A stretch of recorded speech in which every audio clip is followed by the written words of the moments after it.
Okay, isang mapagpalang gabi pong muli sa inyong lahat, sa atin pong mga ginigiliw na tagapakinig. Ito pong muli ang inyong paboritong programa tuwing linggo, ang Back to the Scriptures, na kung saan po ay palaging tumatalakay ng makabuluhang paksa upang tayo po ay makaalam at makarating sa katwiran ng ating Panginoon. At bago po tayo magpatuloy ay nais kong batiin si Brother Ronald na matagal kong din nakasama. Kapatid na Ronald, magandang gabi sa iyo. Magandang gabi, kapatid na Robert. At ako'y natutuwa sapagkat muli tayong naririnig na dalawa. Oo nga. Sa iyo, no? Matagal ka rin na bakasyon dahil sa ilang mga commitments. Pero praise the Lord, kasama ka naman muli ngayon. Siguro nagulat sila, kala nila tape na naman ito natin. Kala record lang. Oo. Pero live po kami, mga kaibigan. Live po kami. Mga kaibigan.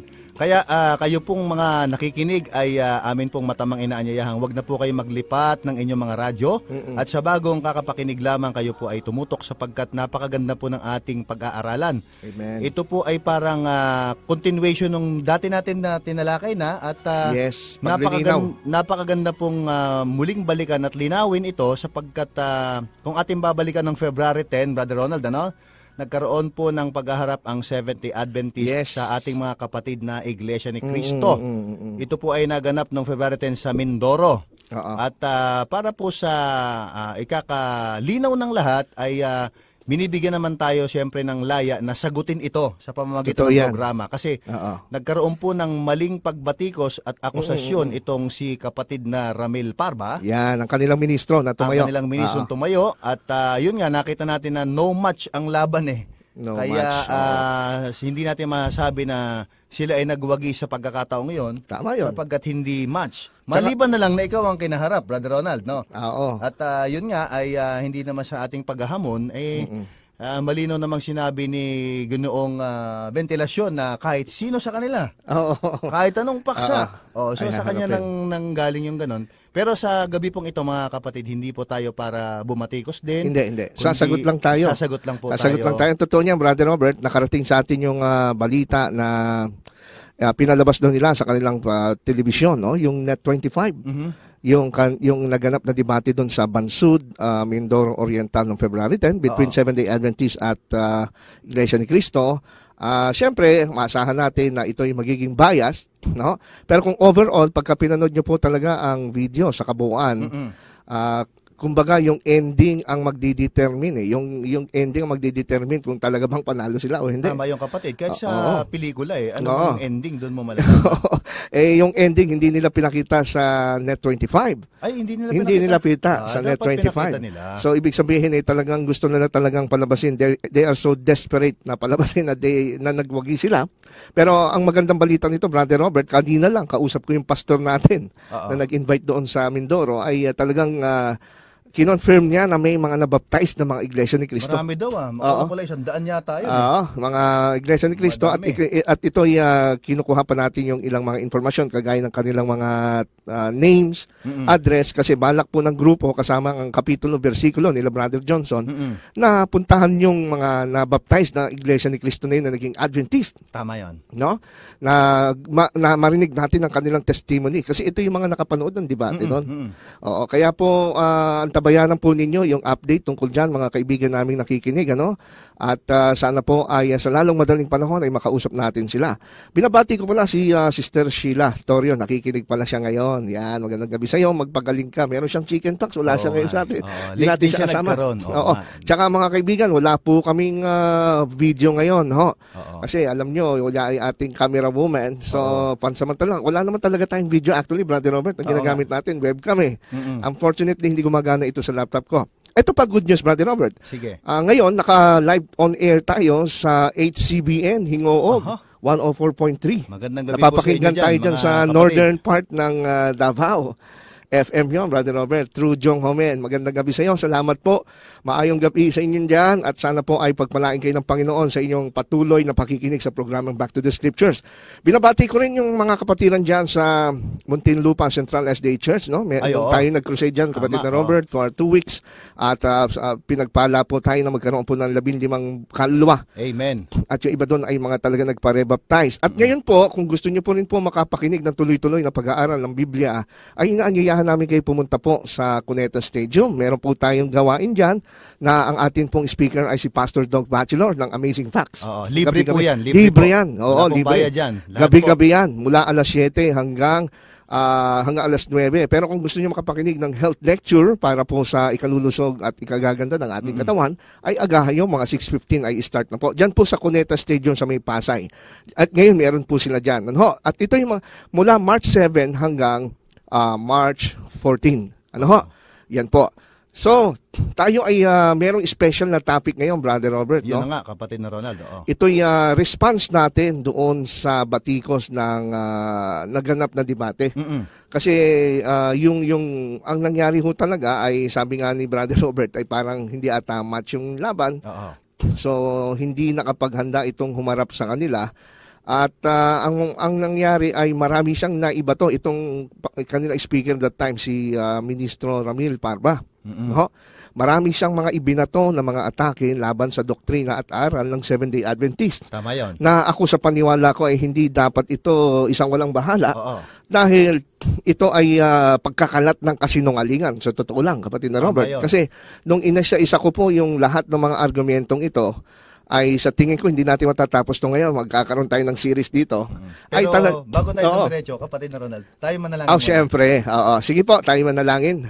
Dakilang Diyos na makapangyarihan sa lahat, kami po ay lumalapit sa inyo, muli nagpupuri, nagpapasalamat sapagkat narito muli ang Back to the Scriptures na ninyo pong ginagamit at pinagpapala para sa maraming tao.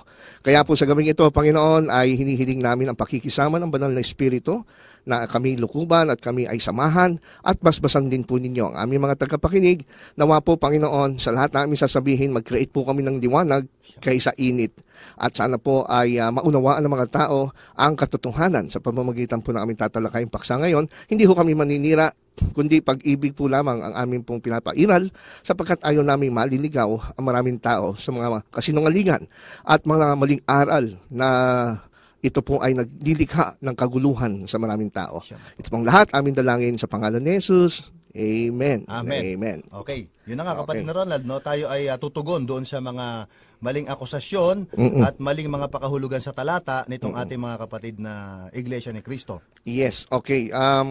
Sa finished product nito, siyempre i-upload natin to sa YouTube. Lalagyan natin to ng mga graphics para makikita nila yung mga reference na ginagamit natin.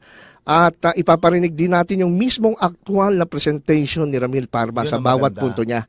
Para fair naman, ano? For example, yung number 1 natin, Brother Robert, no? Meron siyang unang argumento dyan. Yung nasa Osias 2:11. Oo, yun na nga. Actually, sabi niya, sabi ko niya kanina, hindi ko alam yung may sabat na taon. Ang itinira daw yung sabat, yung ikapitong araw na sabat o nakapahingaan. Pero sa Biblia, ito sabi ng Diyos, Osias 2:11, akin din naman papaglilikatin ang kaniyang mga kalayawan, ang kaniyang mga kapistahan, ang kaniyang mga bagong buwan, at ang kaniyang mga sabat. Ano nakalagay? Plural o hindi? Mga sabat. Kaya sabat naman yan. Yun man yung monthly man yan, o talunan man yan. Yan ay pinatigil man ng Diyos papaglilikatin. Sa saling magandang balita, wawakasan mo na ang lahat ng kanyang kasayahan, mga kapistahan, mga araw ng pamimili. Wawakasan ang katumbas ng papaglilikatin. Actual na sinabi niya ni Ganong Ramil Parba, ang mga sabat na plural ay lahat daw ng uri ng sabat ay pinagdikat. Siguro maganda basahin natin yung binasa niya sa Magandang Balitang Biblia, kapatid na Robert. Okay. Sa Hosea 2:11, anong sabi niya? Ito po ang sabi sa Hosea 2:11, wawakasan ko na ang lahat ng kanyang kasayahan, mga kapistahan, mga araw ng pangilin, at lahat ng itinakda niyang pagdiriwang. Iyon ang kanyang binasa. No? At idiniin niya dito yung salitang wawakasan ko, ang sabi ng Diyos, ang araw ng pangilin o yung tinatawag na araw ng Sabat. No? The fact na ito po ay ginamitan ng salitang mga Sabat ibig daw sabihin ay lahat na ng Sabat, weekly, monthly, yearly Sabat, ay talagang wawakasan niya. Kaya, kumbaga, ito naman ay hindi na din bago sa atin, kapatid na Robert, at sa ating mga giliw na taga-subaybay, na madalas ito ang ginagamit ng mga ibang pananampalataya na hindi naniniwala sa validity ng Seventh-day Sabbath sa mga Kristiyano. Sapagkat sa Oseas pa lang, sa Old Testament, ito ay winakasan na ng Diyos. Ayan. Pero alam mo, mga kaibigan, sa pag-aaral ho kasi ng Biblia ay hindi ho sapat na basta ka lang sisipi ng talata at pagkatapos sasara mo na yung Biblia and then magkukonclude ka na, kapatid na Robert. Tama yun. Yan ang nakita kong problema ng mga ministro ng Iglesia ni Cristo. Dahil unang-una, hindi muna nila isinalang-alang kung bakit wawakasan ng Diyos ito. At anong ibig niya sabihin niya, wawakasan ang araw ng Sabat. Tama yun. Di po ba, Brother Robert? Unang-una, kung titignan ho natin ang background ng aklat na ito ni Oseas. No? Si Oseas po ay propeta na isinugo ng Diyos para mangaral sa tinatawag nating Kingdom of Israel doon sa Northern Kingdom. No, yung tinatawag nating 10 tribes. Kasi Brother Robert, yung Israel ay nahati yan sa dalawa eh. After Solomon, after ng time ni Solomon, naghati yan, yung 10 tribes ay sila ay nanirahan dun sa northern part. Tama. At yung 2 tribes na natira, si Benjamin at yung Judah, at si Judah, doon naman sila sa south, sa timog banda, doon sila nanirahan. So itong si Oseas ay propeta, hindi dito sa southern part ng Judah, Tama. kundi doon sa 10 tribes of Israel. Nako. Ang totoo niyan, sila ay binabalaan nitong si Oseas kasi nga sila ay talagang nagkasala. Grabe ang kanilang pagkakasala, Brother Robert, Sobra. no? Yung tinatawag nating idolatry. Na kaya ang sabi ng Diyos, nagalit sa kanila ang Diyos, alisin ko ang inyong Sabat. Meron ba tayong patutuo sa Biblia na talagang meron talaga silang ginawang masama at inabuso ang pagsamba ng araw ng Sabat kaya aalisin sa kanila yung Sabat? Meron po dito sa Oseas 2:8 hanggang 13 pag binasa natin yan, kapatid na Robert. Maintindihan natin ang background niyan. Sige nga, pakibasa nga natin. Okay, ito po ang sinasabi. Hindi niya na lamang ako ang nagbigay sa kanya ng pagkain at inumin, at sa akin ang galing ang lahat ng pilak at ginto na ginagamit nila sa pagsamba kay Baal. Kanino daw galing yung yung tinatanggap nilang pagkain, Sa inumin? Diyos na tunay, Tapos kanino na ginagamit sa pagsamba? kay Baal. Iyon, sige, pakituloy natin. Kaya't babawiin ko ang aking ibinigay na pagkain at Yun, inumin. babawiin niya. Ano pa? Babawiin ko rin ang mga damit na ipinagkaloob ko na itinatakip sa kanyang kahubaran. Yan. Ibibilad ko ang kahubaran niya sa harapan ng kanyang mga mangingibig at walang makapagliligtas sa kanya mula sa aking kamay. Ayun. Wawakasan ko na ang lahat ng kanyang kasayahan, mga kapistahan, mga araw ng pangilin at lahat ng itinakda niyang pagdiriwang. At sasalantain ko ang kanyang mga ubasan at mga punong igos na sinasabi niyang upa sa kanya ng mga mangingibig niya. Lahat ng iyan ay kakanin ng mga hayop at mistulang gubat ang kauwian. Sa 13. Parurusahan ko siya dahil sa mga araw ng pista na kanyang ipinagdiwang sa karangalan ni Baal, sapagkat nagsunog siya ng kamangyan sa mga Diyos-Diyusan, nagsuot siya ng mga alahas at humabol Sa kanyang mga sa mangingibig. kanyang mga mangingibig. Ayun, At ako'y nilimot niya at pinabayaan. sabi ni Yahweh. Yun. So ito po ang konteksto po ng ang Oseas 2:11. So, siguro naman po mga kaibigan, ito yung lagi yung naririnig na ginagamit. Kaso, yung mga pastor at mga ministro, lalo na yung mga ministro ng Iglesia ni Cristo na gumagamit nito, parang hindi na sila nag-progress sa pag-aaral ng Bible. Ayun, huminto na eh. Huminto Hindi na. na nilawakan kapatid. Basta lang mabasa nila, winakasan ng Diyos yung Sabat, na hindi nila isinasaalang-alang kung bakit winakasan ng Sabat. Tama, yung buong konteksto, yung Yan. pinag-uusapan. Tama yun. Hindi man lang din nila niliwanag kung bakit winakasan ito at anong dahilan. Ano ho? Tama yun. Unang-una, napakaliwanag doon sa binasa ni Brother Robert, mga kaibigan, doon sa talatang 8. Kasi kaya palang winakasan ng Diyos ang Sabat, no? Sa northern tribes ng Israel. No? Pinag-usapan natin dito yung 10 Northern, tribes lang, ha? Kasi po, ito po ay sumasamba na sila kay Baal. Kaya nga sabi doon sa 13, parurusahan ko siya dahil sa mga araw ng pista. Ayun. Kasama na dun yung Sabat, no? Na kanyang pinagdidiwang kanino sa karangalan ni Baal. Baal. So, ibig sabihin, kaya pala tama lang na aalisin ng Diyos at kanyang wawakasan ang Sabat para dun sa 10 tribo ng Israel dahil kanila pong inabuso ang Sabat. Nagsasabat nga sila. Kaya lang po ang Diyos ay si Baal. Yun. Yun ang naging problema. Yun ang mali. Kaya sabihin niya, ipaihinto ko yung kalapastanganan ninyo. Dahil hindi naman yan ang tamang useless din pangingilin na Sabat. Oo. Kaya hindi niya iaalisin ito sa anumang dahilan, kundi dahil inabuso. Tama lang. Kundi yung mga lumalabag na umaabuso, yun ang patitigilin niya. Eksakto, kapatid na Robert. Kaya hindi nga yung po, Sabat. kaya nga po kung titignan natin sa kasaysayan, mga kaibigan na nag-aaral ng Biblia, kung titignan po ninyo sa mga Bible history, sa Bible background, sa mga Bible handbook, ay makikita po ninyo na ang Northern Kingdom, which is the 10 tribes of Israel, ay winasak ng Assyrian. No, mga Assyrians. Yun ang kapalit Kapalit ng kanilang paglapastangan sa tunay na Diyos. Winasak sila noong 722 BC. Tama yun. Kaya nga sila yung tinatawag na naging 10 lost tribes Naging 10 lost tribes ng Israel.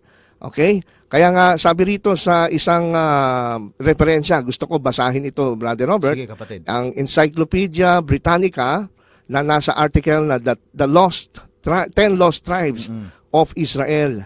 Ang sabi po ay ganito, makikita po ninyo ito online. Punta ho kayo sa www.britannica.com. Hanapin yung article na 10 lost tribes of Israel na ganito po ang sinasabi. In 930 BC, the 10 tribes formed the independent kingdom of Israel in the north, and the other 2 tribes, Judah and Benjamin, set up the kingdom of Judah in the south. Ayun. Following the conquest of the northern kingdom by the Assyrians in 721 BC, o sa ibang reckoning ay 722, the 10 tribes were gradually assimilated by other people and thus disappeared from history. Ayun. Okay.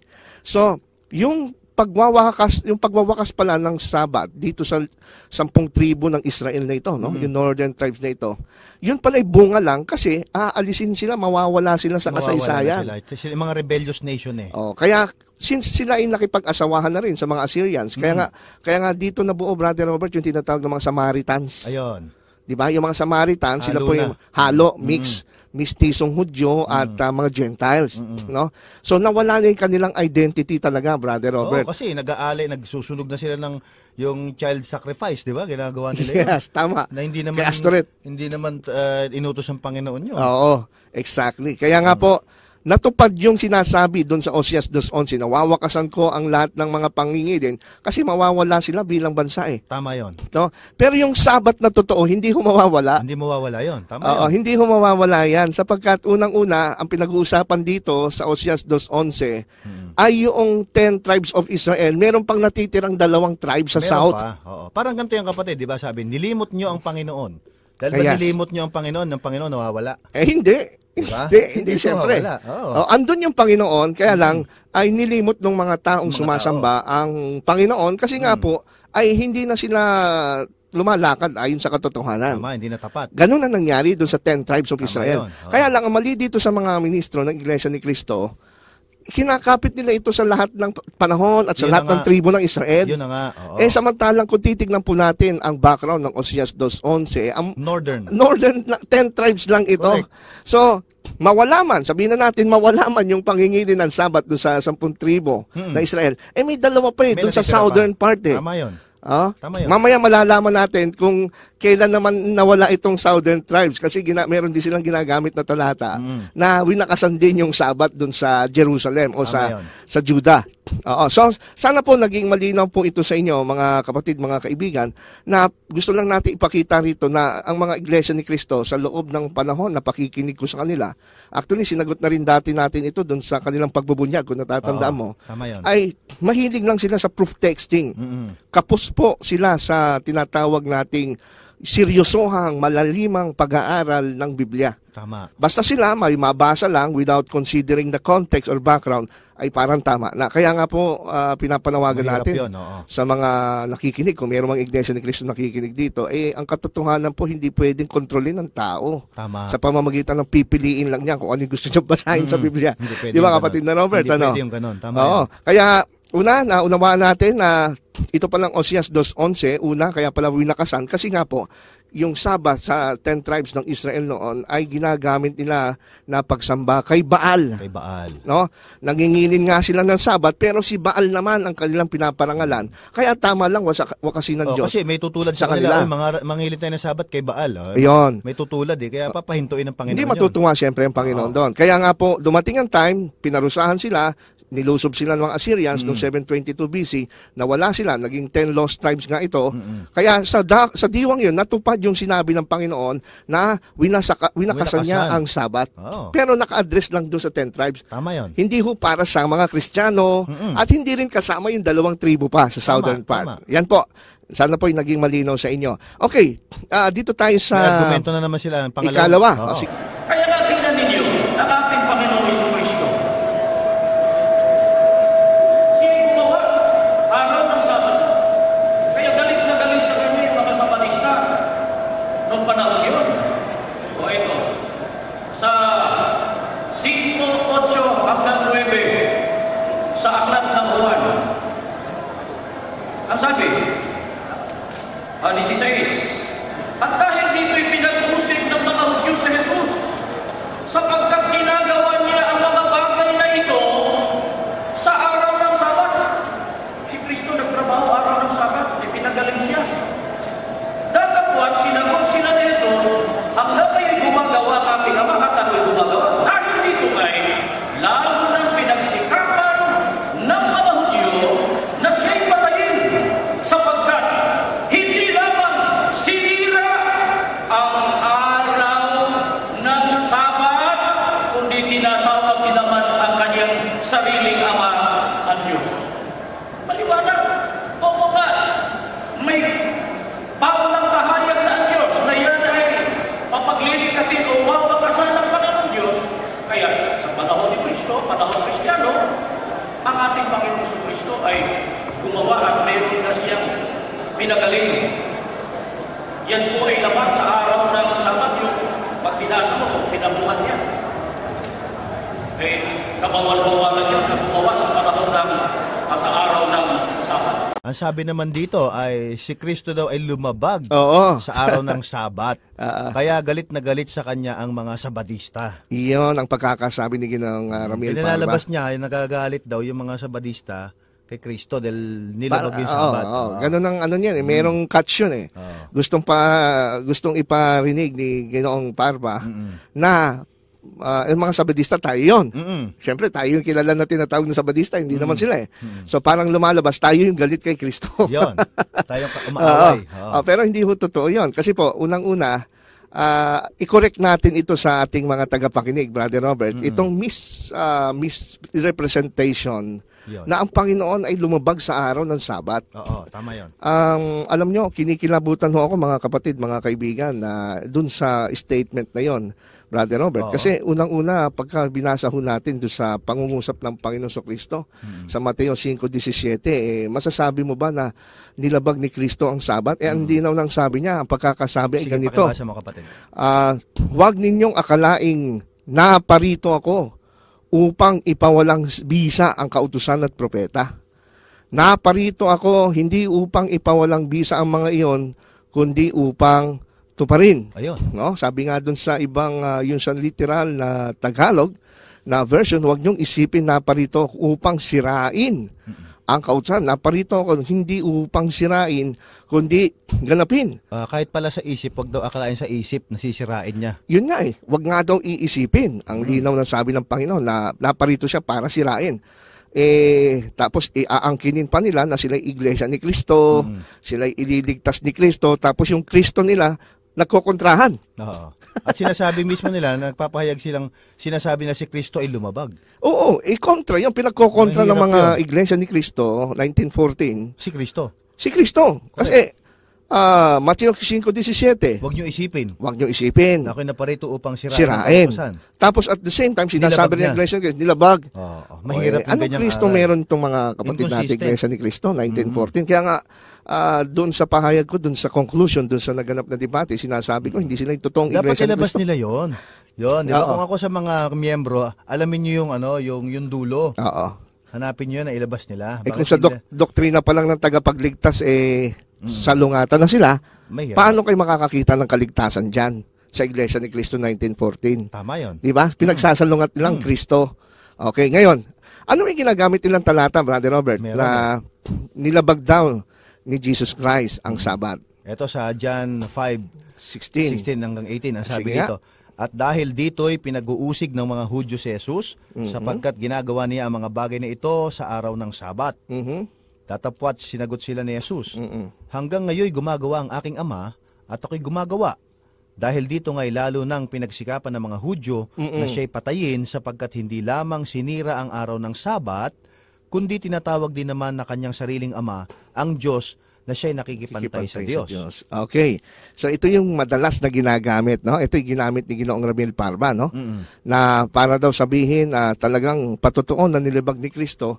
Pero siguro nakalimutan ni Ramil Parva yung Matthew 5:17. Maari. No? Si Kristo mismo kasi ang nagsabi. Sana nga nakalimutan lang niya, hindi niya nililimot ng sadya. Tama.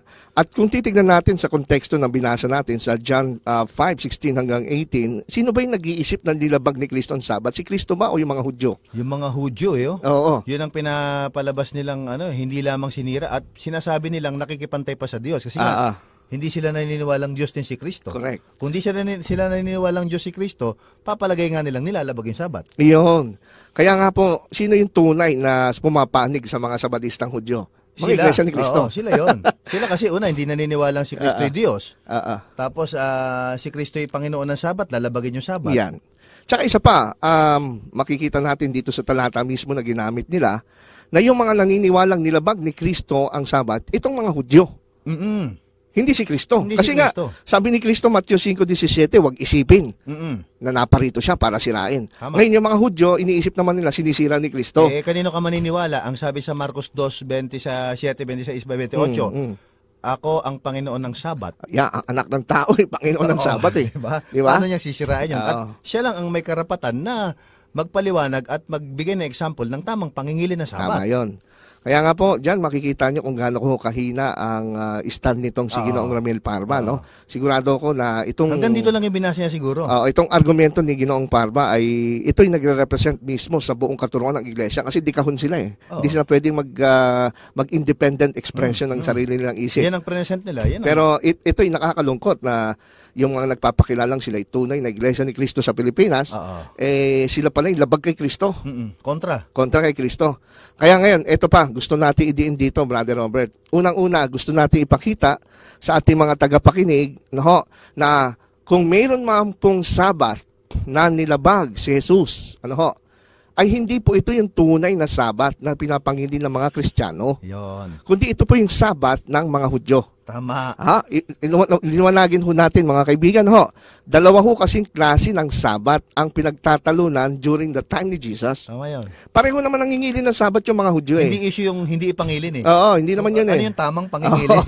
Si Jesus, meron siyang Sabat kasi siya yung Panginoon ng Sabat. Siya yung mag-i-interpret kung ano yung tamang pangingilin ng Sabat. Tama yun. Tama. Pero meron tayong assurance na sinabi na mismo ng Panginoon na huwag natin isipin sisirain niya ang kautusan. At therefore, mas papanig tayo sa pananaw ng Panginoon kaysa sa pananaw ng Hudyo. Tama. Ang lumalabas dito, si Kristo, hindi siya naniniwalang sisirain niya yung Sabat. Yung mga Hudyo na kumakalaban sa kanya, yun yung naniniwalang sisirain ni Kristo ang Sabat, yun naman yung Iglesia ni Kristo. Tama. Kasi pag naniwala silang sisirain ng Sabat, naniniwala rin sila si Kristo, may demonyo. Yun na nga. Kaya Kasi nga po, ito, paratang din ng Hudyo, mga kaibigan, maliwanag po, dalawa ho kasi ang pinagtatalunan na Sabat. Una, yung Sabat ng mga Hudyo at yung Sabat ni Kristo. Tama. O kaya ng mga Kristiyano. Ano ho bang pinagkaiba ng Sabat ng mga Hudyo Yun. at Sabat ni Kristo? Yan ang maganda. Oo. Malaki yung pagkakaiba, mga kapatid, mga kaibigan. Bibigyan natin ng example. Kukunin din natin dito sa konteksto, Brother Robert. Hindi Tama. tayo lalayo, Hindi kagaya ng mga Iglesia ni Kristo. Lumalayo eh. Lundag doon, talon dito, lundag doon, putol dito, cut doon, shortcut. Yun ang mahirap. Tapos Kaya bilang- kita mo, nakakabuo silang doktrina. Marami naman ang paniwala, no? Pero ito po, binasa nila yung John 5:16-18. Basahin naman natin yung, itaas lang natin sa verse 5 hanggang 10. Sa John chapter 5, verse 8 hanggang 10, Brother Robert. So sa 5 tayo. Chapter 5, verse 8 to 10. Okay. Itaas lang natin ang pagmasa. Okay, ito po ang sabi. Sinabi sa kanya ni Jesus, magtindig ka, buhatin mo ang iyong higaan at lumakad ka. At pagdakay gumaling ang lalaki. At binuhat ang kanyang higaan at lumakad. Noon nga'y araw ng Sabat. Kaya sinabi ng mga Hudyo sa kanya na pinagaling, ito'y araw ng Sabat at hindi matuwid na buhatin mo ang iyong higaan. Okay. So, ang setting pala, kaya pala binanggit ng mga Hudyo na nilabag daw Ng ni Jesus Panginoon. ang Sabat, ang setting pala nun, kasi meron siyang pinagaling Ayon, na paralyzed. araw pa ng Sabat. Araw ng Sabat yun. No? Sabi nga sa verse 8, nung siya'y pingalingin ng ating Panginoon, sabi ni Jesus, magtindig ka, buhatin mo ang iyong higaan, at lumakad ka. Oo. Araw ng Sabat yun, di ba? Ayun. Ngayon, sabi sa verse 10, gumaling nga yung lalaki, binuhat ngayon niya yung higaan niya, kasi gumaling na siya eh. At yun nga yung araw daw ng Sabat. Kaya sinabi ng mga Hudyo, may nakakita ngayon. Ito yung mga Sabadistang Hudyo. Iba kasi yung Sabadistang Kristo eh. Tama. Yung sabi ng mga Hudyo, araw ng Sabat ngayon, at hindi matuwid na buhatin mo ang iyong higaan. Ayun. Ngayon, ang tanong, meron pang mababasa tayo sa Old Testament, okay, sa Ten Commandments, na bawal kang magbuhat ng higaan tuwing Sabat? Wala. Wala po. Wala. Wala ho yan.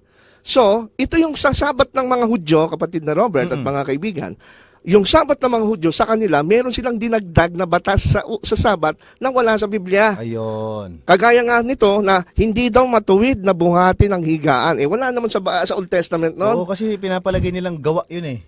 Alam niyo kung saan makikita yan, mga kaibigan. Sabi ho rito sa Baker Illustrated Bible Commentary.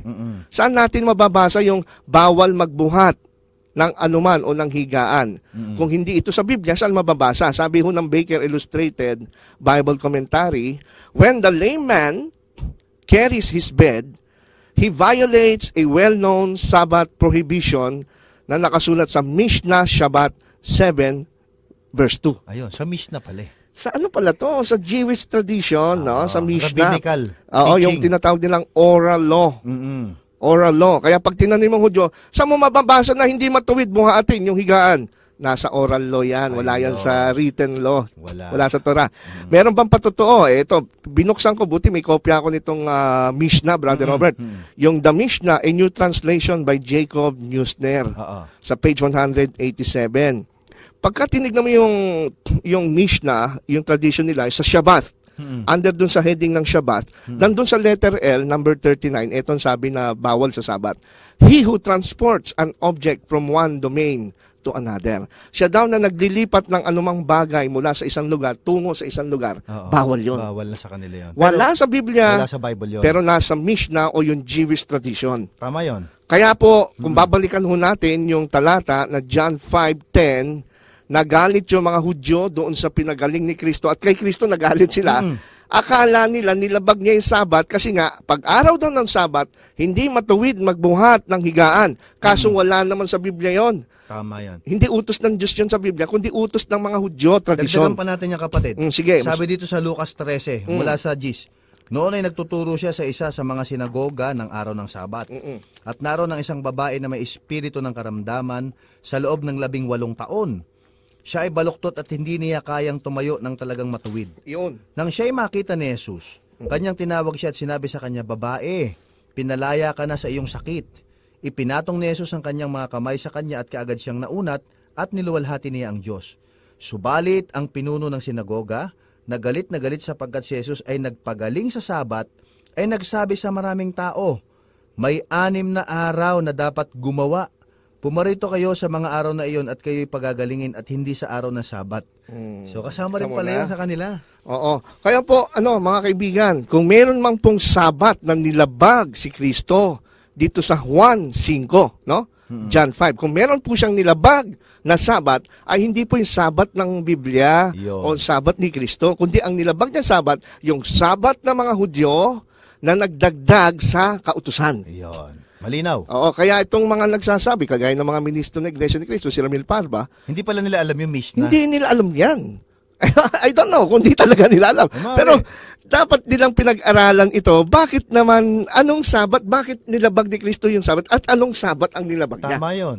Yung pala, maliwanag po sa konteksto ng Biblia, mga kaibigan, na dalawa palang klase ang sabat. Yun. Isang sabat ni Kristo na siyang Panginoon at isang sabat ng mga Hudyo na merong mga dagdag na tradisyon. Ayun. At ito nga pinatunayan natin. Kaya dito sa Juan 5, kung meron pong sabat man na nilabag si Kristo, hindi yung sabat ng Biblia. Hindi sabat ng Biblia.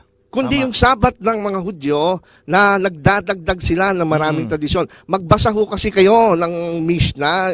Dapat alam po din ninyo, mga ministro ng Iglesia ni Cristo, kung ano po yung Jewish tradition. Yan ang problema na kayo, nakakahon kasi kayo sa outline nyo eh. Mag-upgrade po kayo para matuto rin mga membro nyo at makasumpong ng katotohanan. Tama po yun. Oo, di po ba? Ngayon, eto, gusto natin liwanagin naman yung sa point na John 5 pa rin, ano? Kasi, ang sabi naman ni Kristo sa 17, yung sagot niya nung siya'y binabatikos tungkol sa Sabat. Ang sabi naman ni Kristo, sinagot sila ni Jesus, hanggang ngayon gumagawa ang aking Ama at ako'y gumagawa. Ayun, gumagawa. Kaya sabi nila, kita mo, pag araw ng Sabat, ika nga, hindi ka nagagawa. Hindi ka nagagawa kahit Pero si pagbuhat ng Kristo, mga higaan. nilabag daw ni Kristo ang araw ng Sabat dahil gumawa siya. Yun nga, yung pagpapagaling, tapos inutusan pa niya na magbuhat ng ano. Pero ang tanong ito, naunawaan ba kaya nila, Brother Robert, yung sinabi rito, kung ano yung kahulugan nung sinabi ni Kristo na kanyang ginagawa at hanggang ngayon gumagawa? Dapat maintindihan nila yon. Hindi nila naintindihan yon. May mga gawa pala na pwede pag araw na Sabat. Totoo. Yan ang magandang sinabi. At malinaw dito na ginawa ng Panginoong good example, yung magpagaling ka kahit araw na Sabat. Totoo yan. May nabangga, sagipin mo, dali mo sa ospital. Hindi bawal yun. Nagugutom, pakainin mo. Hindi bawal yun. Kaya po yung yung mga gawa dito na sinasabi ni Kristo hanggang ngayon, siya ay gumagawa pati yung Ama. Ito po yung gawa ng himala at pagliligtas. Iyon. Tama yung kapatid. Kaya nga ang sabi rito, Brother Robert, kung mapapansin nyo at mga kaibigan sa inyong mga Biblia, hanggang ngayon, gumagawa. So, ibig sabihin mula pa noon. Kahit na sa panahon ng Old Testament, gumagawa pa rin ang Ama, sa araw ng Sabat, may kinalaman sa himala at kaligtasan. Tama yun. Meron ba tayong patotoo? Pagpapatawad also. Meron ba tayong patotoo na ganun nga ang ibig sabihin, no? Na yung sinasabi ni Kristo na gawa, no, tuwing araw ng Sabat na hindi lumalabag sa Sabat ng Biblia, ay ito nga po yung gawa ng himala at pagliligtas. Meron po, actually, pagka binasa nyo sa John 5 din, sa verse 14, Brother Robert, ay makikita natin na nung matapos niyang pagalingin itong paralyzed, at bigla siyang nawala kasi dadakipin siya ng mga Hudyo. Sa verse 14, ang sabi ni Kristo, nagpakita si Kristo doon sa pinagaling niya. Kasi hindi rin alam nung paralyzed na si Kristo yung nagpagaling eh. Sabi sa kanya ni Kristo sa verse 14, pagkatapos ay nasumpungan niya si Jesus sa templo at sa kanya sinabi, narito, ikaw ay gumaling na. Huwag ka nang magkasala. Baka mangyari pa sa iyo ang lalong masama. Ayun. Ano sabi ni Kristo? Huwag ka nang magkasala. Ibig sabihin, pinatawad siya. Pinatawad. Sa kasalanan. Therefore, yung gawa na sinasabi ni Kristo na hanggang ngayon ginagawa niya, pati nung Ama, patungkol doon sa pinagaling niya, ito'y gawa may kinalaman sa pagliligtas, pagpapatawad ng kasalanan. Tama yun. Hindi masama yun pag-araw ng Sabat. Tama. Pero sa mga Hudyo, masama yun. Kasi ang nakikita nila ay external. Nakikita nila yung panlabas na action. Ang gusto nila, form of worship lang eh. Form, yes. Kanta Nakikita nila yung form. Puri ng puri. Yun. But hindi nila nakikita na yung Diyos, wellness ng Sabat. Yung wellness ng Sabat, yung kanyang essence, sabi nga, ang Sabat ay ginawa para for the benefit of men. Yun, sa lahat ng tao. Diba? Sang The katauhan. Sabbath was made for the benefit of man. Ang Sabbath ay ginawa para sa tao at hindi ang tao para sa Sabbath. Yun ang sagot niya dun sa Mark chapter 2 verse 27, di ba? Kaya po, yung dito sa Juan 5, yung sinabi ni Kristo siya ay gumagawa, hindi labag sa Sabat ng Biblia yon. Yun nga po ang intention ng Sabat sa Biblia, na ikaw ay magpagaling, ikaw ay magligtas. Ikaw ay mapatawad. Yun ang intention ng Sabat, magligtas. Kaya po, walang masama sa pagpapagaling ni Kristo. Ngayon, yung mga ministro ng Iglesia ni Kristo, minamasama nila. Sumang-ayon. Sumang-ayon sa mga Hudyo. Sumang-ayon doon. Sumang-ayon. So, naniwala sila na itong ginagawa ni Kristo ay paglabag daw sa Sabat. Anong klaseng doktrina yan? Di ba, iglesia ni Kristo ho kayo? Dapat kakampi nyo si Kristo, hindi nyo kakampi yung mga Hudyo na kumakalaban sa Kristo. Sa Numbers. Meron ba tayong patotoo, Brother Robert, na kahit sa Old Testament, pagkaaraw ng Sabat, pagka may kinalaman sa pagliligtas ay patuloy pa rin ang paggawa? Meron. Ayun nga po yung mababasa natin sa Bilang 28, 9 and 10. Pakibasa mo, Brother Robert. Ito ang sabi. At sa araw ng Sabat ay 2 korderong lalaki ng unang taon na walang kapintasan at 2 ikasampung bahagi ng 1 epa ng mainam na harina na pinakahandog na harina na hinaluan ng langis at ang handog na inumin niyaon. Ito ang handog na susunugin sa bawat Sabat, bukod pa sa palagi ang handog na susunugin at ang inuming handog niyaon. Kita mo na. So nagsusunog. Kahit pala sa Old Testament, mga kaibigan, kahit sa Old Testament, pagkaaraw ng Sabat, yung templo, mas lalo siyang busy.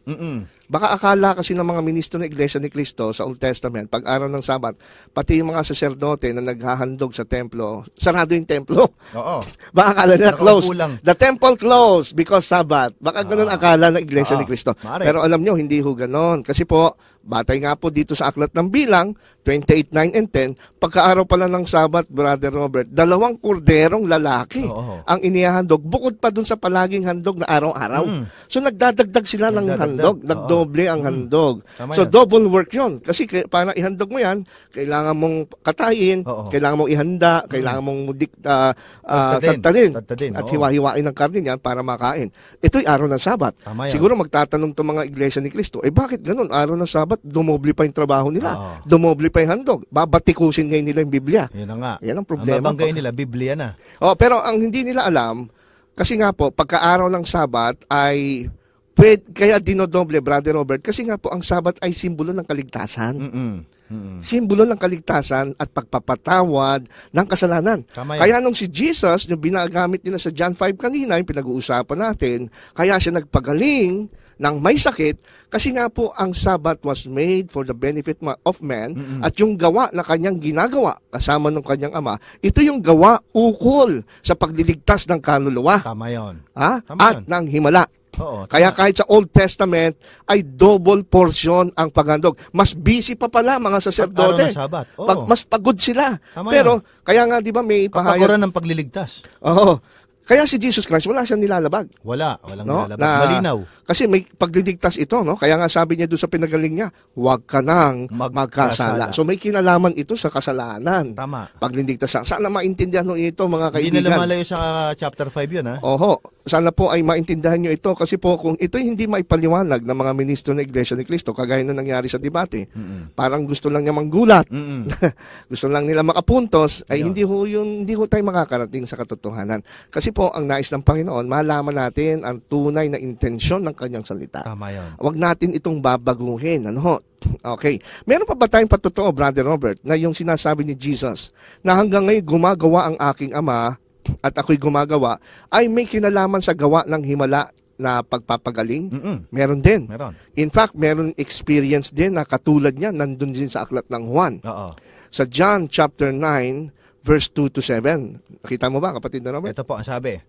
At itinanong sa kanya ng kanyang mga alagad na nagsasabi, Rabbi o Rabbi, sino ang nagkasala? Ang taong ito o ang kanyang mga magulang upang siya ipanganak na bulag? Yun. Sumagot si Jesus, hindi dahil sa ang taong ito'y nagkasala, ni ang kanyang mga magulang man, kundi upang mahayag sa kanya ang mga gawa ng Diyos. Kinakailangan nating gawin ang mga gawa niyaong nagsugo sa akin samantalang araw. Dumarating ang gabi na walang taong makagagawa. Samantalang ako'y nasa sanlibutan, ako ang ilaw ng sanlibutan. Nang masabi niya ang ganito, siya'y lumura sa lupa at ipinagputik ang lura at pinahiran ang mga mata niya ng putik. At sinabi sa kanya, humayo ka, maghugas ka sa tangke ng Siloe na kung liliwanagin ay sinugo. Siya nga'y humayo at naghugas at nagbalik na nakakakita. Ito'y another pagpapagaling na naman ni Jesus. Himala na naman. Himala. Putik, pinahid sa mata. Pero kung tutusin to, Brother Robert, ito'y binanggit dito sa verse 3 na itong ginawa ni Jesus, kaya pala sabi ng mga alagad, kasi nakakita sila ng taong bulag, di ba? Tapos tanong ng mga alagad, sino bang may kasalanan? Ba't nabulag ng bata? Kasi Yung itong mga magulang. Hudyo, ganun din, naghahatol eh. Oo. Pagka may sakit ka, Oo. makasalanan ka. Yun, ganun sa kanila eh. So, ang tanong nila, mga magulang ba nito o siya? Kaya siya pinanganak na bulag. Anong sabi ng Panginoon? Sabi, hindi yung magulang niya, hindi itong bata o siya na bulag ang nagkasala. Kundi nangyari itong mabulag siya para mahayag yung mga gawa ng Diyos. Ayun. So, ito yung mga gawa. Ano ba yung gawa ng Diyos? Ang sabi nga ni Kristo, yun nga yung pagpapagaling. Kaya nga ginawa niya, pinagaling niya ito. Di ba? Nakakita yung bulag eh. Kumuha siya ng putik, pinahid sa mata. At pagkatapos sabi niya, humayo ka. At naghugas siya dun sa Siloam. At nakabalik na nakakakita. So yung pagka sinabing gawa ng Diyos, Brother Robert, ito'y may kinalaman sa himala o kaya ay sa tinatawag nating pagpapatawad o kaligtasan. Tama yun. No? At itong, kaya nung sabi ni Jesus, hanggang ngayon gumagawa ako at ang aking Ama, may kinalaman sa pagliligtas po yun ng kaluluwa, ng buhay, oo. ng buhay, na yun talaga ang intensyon ng Sabat. Tama yun. The Sabbath was made for men, not men for Sabbath. Kaya po, ang mga Hudyo, mali ang kanilang interpretasyon na bawal daw magpagaling ng araw ng Sabat. Hindi Na totoo nagtataka ko, ito ang kinampihan ng mga ministro ng Iglesia Yun na nga ni Cristo. Eh kung tutuusin kasi ang Sabat, commemoration niya ng meron tayong Yes, creator. na mayroong creator. Na sumusustain That's ng buhay natin. Kaya mahalaga yung Sabat at hindi mawawala. Oo. Ngayon, ano pang ibig sabihin na si Kristo ay yung sabihin niya doon sa talata ng Juan, na hanggang ngayon siya ay gumagawa pati ang kanyang ama. Ito naman ay may kinalaman, Brother Robert, sa tinatawag nating sustenance ng creation. Tama yun. Maintenance ng creation. Tama yun. No? Kasi po, creator siya eh. oo, he is not only a creator, but he is also a sustainer. Ayun. Pag sinabi nating sustainer, nung nilikha niya yung mundo, hindi niya tayo pinabayaan mag-isa. Pinapanatili niya. Pinapanatili, that's the right term. Ano? Meron ba tayong mababasa na gano'n? Sa Colossus 1:16 at 17, kapatid na Robert. Ito po ang sabi, sapagkat sa pamamagitan niya ay nilikha ang lahat ng nasa langit at nasa lupa, nakikita man o hindi, pati ang mga espiritu na makapangyarihan, paghahari, pamamahala at pamumuno, ang lahat ay nilikha ng Diyos sa pamamagitan niya at para sa Kanya. Siya ang una sa lahat at ang buong sansinukob ay nananatiling nasa kaayusan sa pamamagitan niya. Yun. So, ibig sabihin, baka akala kasi ng mga ministro ng Iglesia ni Cristo, mga kaibigan, na nung nilikha ng Diyos sa Genesis ang langit at lupa sa loob ng 6 na araw, nagpahinga nung 7 araw, wala nang ginawa. Naku. Pinabayaan na yung Oo, lupa. Hindi ganon. Delikado yun. Pero ang liwanag dito sa binasa mong talata, no? Sa Colossus 1:16-17, Oo. matapos pala likhain ng Diyos ang langit at lupa, ano? Ang buong sansinukob ay nananatiling nasa kaayusan sa pamamagitan niya. Kaya hindi nagbabanggaan yung mga Totoo yun. planeta, Oo. yung ating mga atmospheres Tama dito yun. sa planet Earth, yung oxygen, Tama. tamang-tama lang yung mga elements. Kaya nga Diyos siya dahil sa kanyang salita napapanatili eh. Yon. At makikita mo yan dyan sa Hebreo 1:3, kapatid na Robert. Ito ang Pakibasa mo sabi, nga. ang anak ang maningning na nasinag ng Diyos, sapagkat kung ano ang Diyos ay ganun din ang anak. Siya ang nag-iingat sa sansinukob sa pamamagitan ng kanyang makapangyarihang salita. Pagkatapos niyang linisin tayo sa ating mga kasalanan, siya'y lumuklok sa kanan ng Diyos, ang makapangyarihan sa lahat. Napakaliwanag, ano ha? Dito naman sa Hebreo 1:3, siya ang nag-iingat sa sansinukob sa pamamagitan ng kanyang makapangyarihang salita. Ayun. So hindi lang pala ginamit, Brother Robert, ng Diyos yung kanyang power of words or speaking, no? Na let there be light, di ba? Ganun siya nung creation. Yun din salita na yon, kaya pala tayo hindi nalulusaw hanggang sa oras na ito. Ang ating mundo ay tuloy-tuloy ang ikot. Dahil sa kapangyarihan din ng Diyos, inaalalayan niya ito. Tama yon. So in that sense, gumagawa ang Diyos hanggang ngayon. Gumagawa patuloy Ngayon, kahit anong araw gumagawa. Akala siguro ng Iglesia ni Cristo, Brother Robert, tuwing araw ng Sabat, humihinto din ng Diyos. Yun ang mali. Yun ang delikadong hindi nila sinisiyasat ng Baka akala nila, pagka-araw din ng Sabat, ang Diyos hinuhunto rin sa pag-alalay ng mundo. Mamamatay tayo yan. Hindi pala bibigyan ng hangin. Oo, so sana maunawaan niyo ito, mga kaibigan. No? Tayo po ay talagang nagpapahayag lang ng katotohanan na kasi po maliligaw ho talaga tayo pagka naniwala tayo sa pahayag ng mga Iglesia ni Cristo, kagaya ng narinig natin kay Ramil Parba doon sa kanya pong pahayag sa debate dyan sa Mindoro Oriental, talaga hindi basta-basta aalisin mo ang Sabat at sasabihin mo si Kristo nilabag niya ang Sabat. Sabi nga ni Kristo, naman talaga siya ng malinaw. Oo, mali nga lang. Mali lang yung pahayag. Oo, kaya nga po, hindi ho tunay na sinira ni Kristo ang Sabat ng Biblia. Hindi. Ang sinira ho niyang Sabat, yung Sabat ng mga Hudyo, Ayun. dahil dinagdagan nila ng mga utos na wala sa Biblia kung paano ipangilin Pati ang Sabat. paghuhugas ng kamay, lahat. Diba? Lahat, dinagdagan Lahat nila. pinapansin No? nila. Kung alam nyo lang po yung tinatawag ng mga Jews, ng mga oral law, wala sa Bible, yun ho ang sumira kung bakit si Kristo kinokorek sila pagdating sa bagay ngayon. Kaya nga po, mga kaibigan, dito sa sa Matthew 5:17, ang ganda ng pagkakasalin dito ng magandang balita Biblia. Sige kapatid. Huwag ninyong akalaing naparito ako upang pawalang bisa ang kautusan Ayun. at ang aral ng propeta. Naparito ako hindi upang pawalang bisa, kundi para ipaliwanag at ganapin ang mga iyon. Kasi mali ang paliwanag ng Hudyo sa Sabat, dinagdagan na nila Tama. ng tradisyon. Oh. Kaya sabi niya, naparito ako hindi para sirain. Ako magpapaliwanag. Papaliwanag ko kasi siya yung Panginoon ng Sabat. Siya Tama yung yun. authority Tama yun. na magpaliwanag, hindi papawalang bisa. Kaya mga kaibigan, kung ang turo sa inyo ng ministro ng Iglesia ni Cristo ay wala na utos, tinanggal ni Cristo, aral ng demonyo yan. Kasi si Satanas, hindi siya masaya na ang utos ng Diyos ay manatili. Oo. Diba? Palimahin at maunawaan. Oo, at maunawaan. Ano ho. Kaya po, dito tayo ngayon sa ikatlo, no? Tingin ko ito yung ating magiging huli sa gabing ito, na puntos ni Ginoong Ramil Parba. Ito pa, ano pa ang pasya ng Diyos doon sa araw ng Sabat? Ito po sa Managhoy. Managhoy 2:6. Ito ang ating mababasa sa bansa ng Kaulinan. Ipinalimot ng Panginoon ang takdang kapulungan at Sabat sa Sion. Yung Sion na tinutukoy ay periodo 72 at 23. Yan po ang Iglesia. Ang habang pahayag ng Diyos, ipinalimot sa Sion, sa Iglesia. Alin? Yung mga takdang kapulungan at Sabat. Ito po dahilan. Kaya kaming mga Iglesia, huwag naman kayo magkamali na itinuturo namin na linggo ang ating Sabat. Hindi po, sa Katoliko, yan ang sinasabi nilang linggo. Pinalitan daw yung Sabat o pinalitan ng linggo. Sa Katoliko yun. Yung nasa Panaghoy 2:6, no? Na kung saan, ang sabi ron, Brother Robert, at kanyang inalis na may karahasan ang tabernakulo niya na gaya ng nasa halamanan, kanyang sinira ang kanyang mga dako ng kapulungan, ipinalimot ng Panginoon ang takdang kapulungan at Sabat sa Sion, at hinamak sa pag-init ng kanyang galit ang hari at ang saserdote. Ayun. So, ang point dito ni Ginoong Ramil Parba ng Iglesia ni Cristo, sinira daw, no?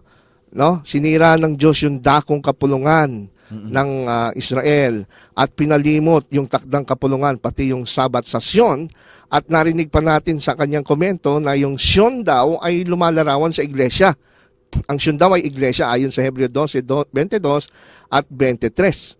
No, kaya po ito daw ay kumakapit hanggang sa panahon natin, kumbaga parang prophetic, na sa Iglesia daw ni Cristo, sa Sion, ay hindi na applicable ng Sabat. Pero alam nyo, isa na naman pagkakamali ito.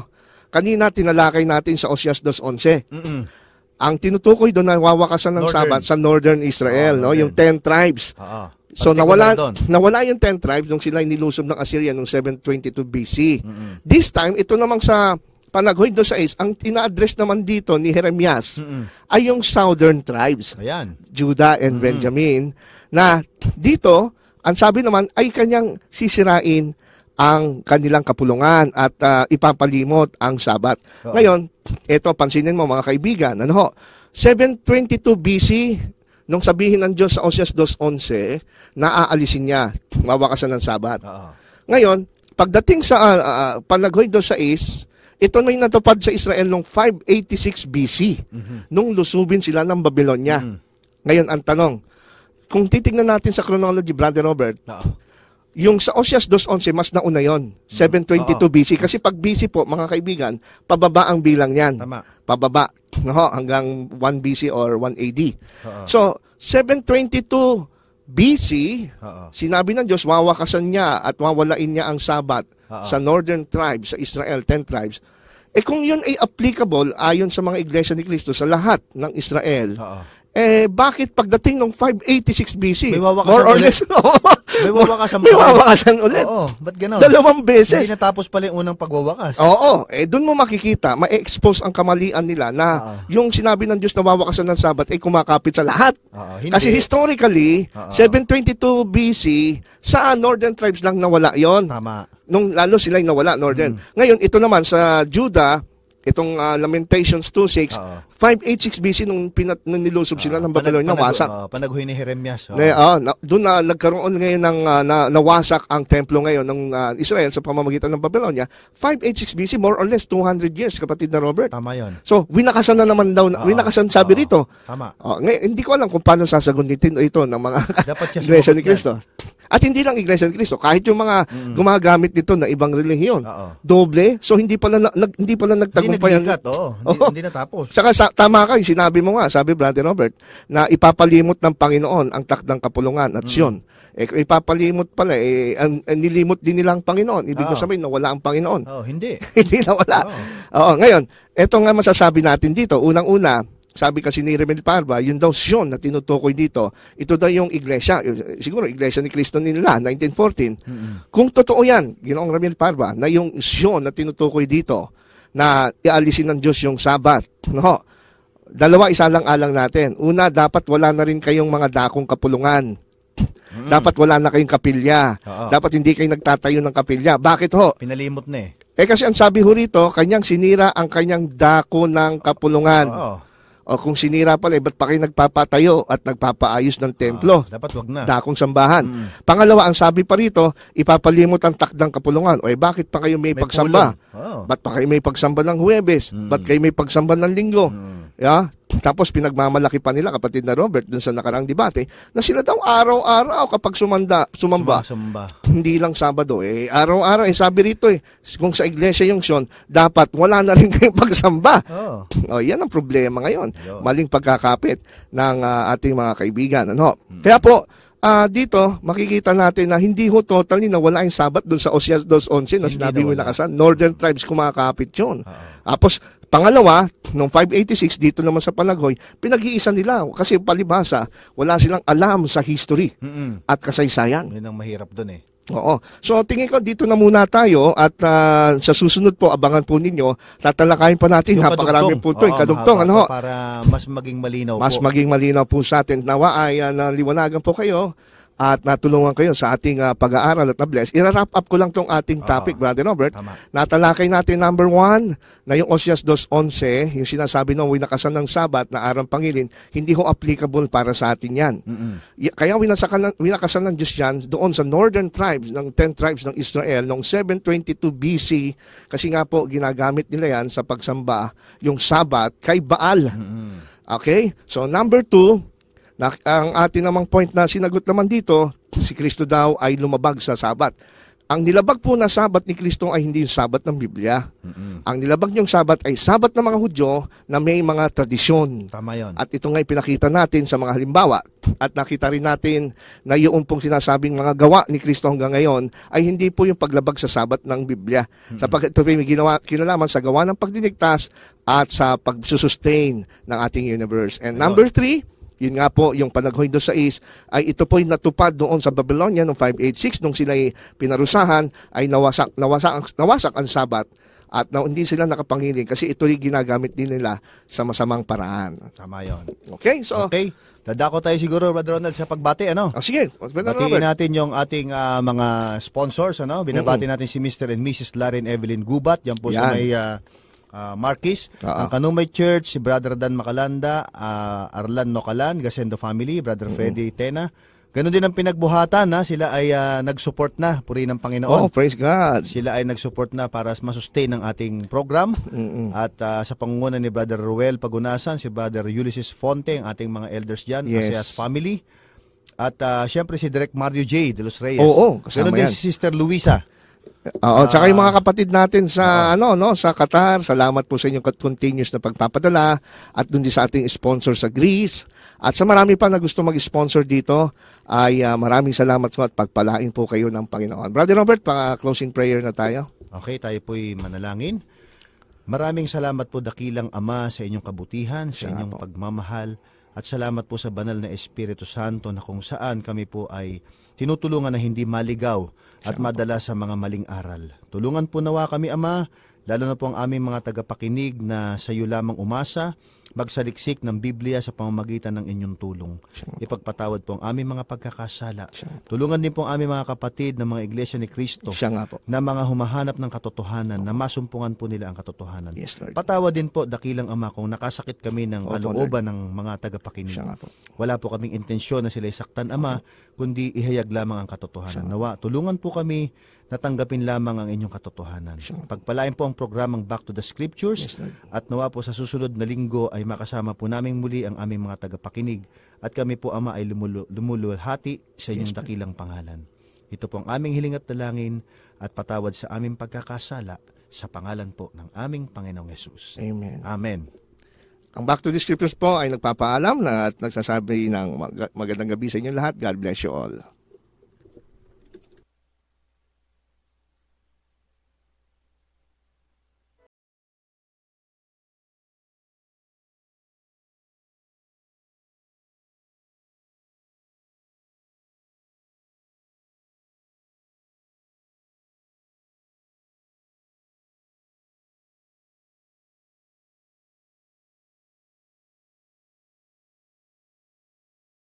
Brokenness, I seek your face alone. Above you, there's no other who's able to restore my soul. Come and make me whole. Breathe on me.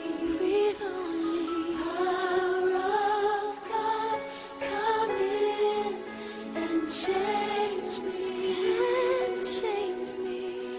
You are all I need. Holy Spirit, Holy Spirit, breathe on